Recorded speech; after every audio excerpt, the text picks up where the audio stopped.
തിരുവനന്തപുരം നെയ്യാറ്റിൻകര ആര്യൻകോടിൽ സായണ സവാരിക്ക് പോവുകയായിരുന്ന 70-കാരനെ പോലീസ് മർദ്ദിച്ചതായി പരാതി. കീഴാറൂർ സ്വദേശി ഭാസ്കരൻ നാടാറിനെയാണ് ജീപ്പിലെത്തിയ പോലീസ് ഇവിടെ നിൽക്കുന്നതെന്ന് ചോദിച്ച് വീട്ടിലേക്ക് പോകാൻ ആക്രോശിച്ചത്. എന്നാൽ മടങ്ങാൻ ശ്രമിക്കുന്നതിനിടെ ഭാസ്കരന്റെ പിന്നാലെ വന്ന് ലാത്തിക്കൊണ്ട് കാൽമുട്ടിലും മുഖത്തും അടിക്കുകയായിരുന്നു. പോലീസിനെതിരെ ഭാസ്കരൻ മുഖ്യമന്ത്രി, DGP ഉൾപ്പെടെയുള്ളവർക്ക് പരാതി നൽകി.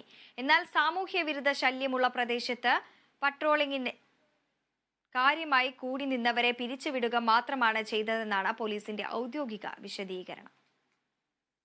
എനിക്ക് സുഖമല്ല, ആശുപത്രി പോയി ഡോക്ടർ എപ്പോൾ വയ്യാൽ ഞാൻ മാസം തോറും അവിടെ പോകും ചെക്കപ്പിന്. അങ്ങനെ പോകുമ്പോൾ ഡോക്ടർ പറയും 1 മണിക്കൂർ നടക്കണം, കുറഞ്ഞത് 1 മണിക്കൂർ നടക്കണമെന്ന് പറഞ്ഞ് ഞാൻ നടന്നു. അങ്ങനെ നടന്നു പോയപ്പോൾ എൻ്റെ അടുത്ത് ജീപ്പ് കൊണ്ട് ചവിട്ടി ഒന്നെന്ന് തോന്നണം. ഞാൻ കണ്ടില്ല, ഒരു പോലീസുകാർ എൻ്റെ അവിടെ ചോദിച്ചു എന്താ അവിടെ നിൽക്കണത്. ഞാൻ ഇവിടെ നിൽക്കണമല്ല, ഞാൻ നടക്കാൻ വന്നതാണ്. വീട്ടിൽ പോയി എന്ന് പറഞ്ഞ് വീട്ടിൽ ഞാൻ ഇങ്ങോട്ട് തിരിഞ്ഞപ്പോൾ എന്നെ ചൂരലുകൊണ്ട് എൻ്റെ തുടയിൽ ഒരടി അടുത്ത് അടി അടിച്ചിട്ട് കൈയെടുത്ത് എൻ്റെ ചെവിക്കിട്ടിട്ട്